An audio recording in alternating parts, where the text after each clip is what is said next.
বৈষম্য বিরোধী আন্দোলনে ঢাকায় উত্তরায় পুলিশের গুলিতে আহত হয়েছিলেন কিশোর আরাফাত হোসেন।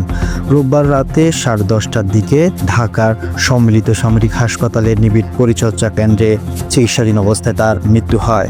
আরাফাতের জানাজায় ইমামতি করেন তার ভাই হাসান আলী।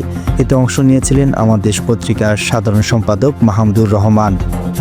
তিনি অন্তর্বর্তীকালীন সরকারকে বিভিন্ন খুনিদের হত্যার বিচার দাবিতে কঠোর হুঁশিয়ারি করেন, সাথে ভারতকেও কঠোর হুঁশিয়ারি দেন। আমি সরকারের অনেক প্রভাবশালী ব্যক্তি এখানে উপস্থিত আছেন, তাদের কাছে আমি আহ্বান জানাবো, দাবি জানাবো যে এই সবগুলো হত্যাকাণ্ডের বিচার হতে হবে। শহীদকে কখনো মৃত বলা যাবে না, তারা সর্বদা জড়িত।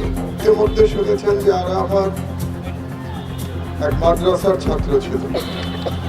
এই ফ্যাসিবাদ বিরোধী এই মহান জুলাই বিপ্লবে মাদ্রাসার ছেলেরা যে অবিস্মরণীয় ভূমিকা রেখেছে সেটা আপনারা সবাই জানেন, দেখেছেন সাংবাদিকরা।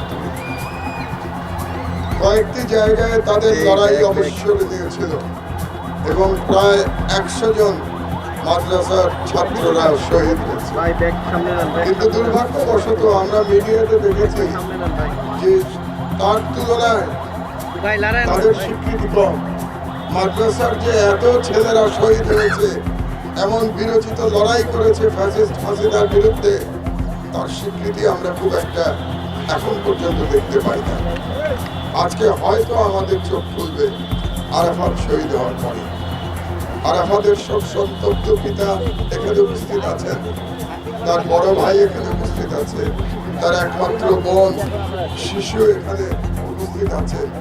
আরাফাতও কিশোর ছিল, সেই কিশোর তার জীবন দিয়ে বাংলাদেশকে প্রকৃত স্বাধীনতা দান করে গেছে। আরাফাতের এই ঋণ শোধ হওয়ার নয়, তবু আমাদের চেষ্টা করতে হবে এই ঋণ শোধ করবার। এই ঋণ আমরা কিভাবে শোধ করব? এই ঋণ শোধ করবো আমরা বাংলাদেশের স্বাধীনতা অক্ষুণ্ণ রেখে। এই ঋণ শোধ করবো আমরা ভারতীয় সম্প্রসারণবাদের মোকাবেলা করে। এখনো দিল্লি থেকে ষড়যন্ত্র চলছে, আপনারা জানেন। এই ষড়যন্ত্র আমাদের ঐক্যবদ্ধভাবে মোকাবেলা করতে হবে। এই ঋণ আমরা শোধ করবো আমরা প্রত্যেকে আরাফাতের পরিবারের পাশে থেকে যার যতটুকু ক্ষমতা, সেই ক্ষমতা নিয়ে এই শহীদ পরিবারের পাশে আমাদেরকে থাকতে হবে। তাদেরকে যেন আমরা কখনো ভুলে না যাই। আমাদের মনে রাখতে হবে, একটু আগে বলেছেন আমার ভাই যে শহীদকে কখনো মৃত বলা যাবে না, তারা সর্বদা জড়িত।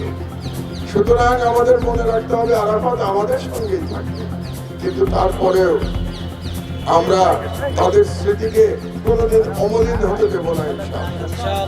এবং আমরা জানি যে এই আলেম সমাজ সেই 2013 সাল থেকে রক্ত দিয়ে এসছে এই হাসিনার বিরুদ্ধে।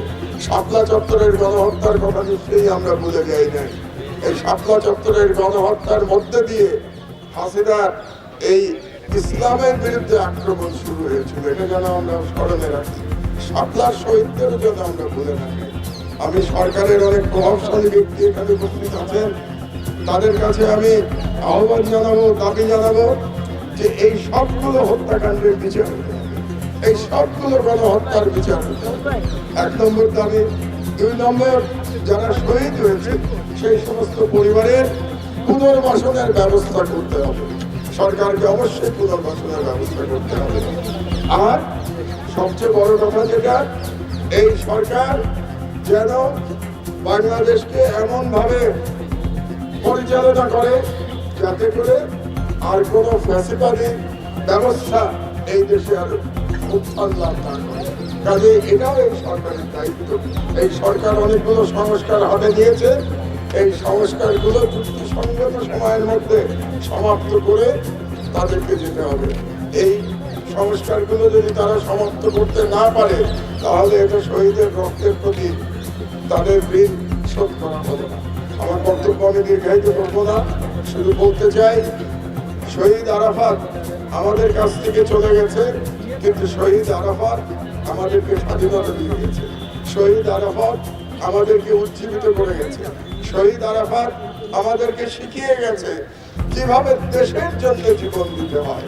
অন্যের অধিকার প্রতিষ্ঠা করবার জন্য এই কিশোর বয়সে জীবন দিতে হয়। আমার সশ্রদ্ধ সালাম জানাচ্ছি আমি শহীদ আরাফাতকে এবং তার পিতাকে, যিনি এখানে আছেন তাকেও আমি সালাম জানাচ্ছি শহীদের পিতা হিসাবে, একজন গর্বিত পিতা হিসাবে।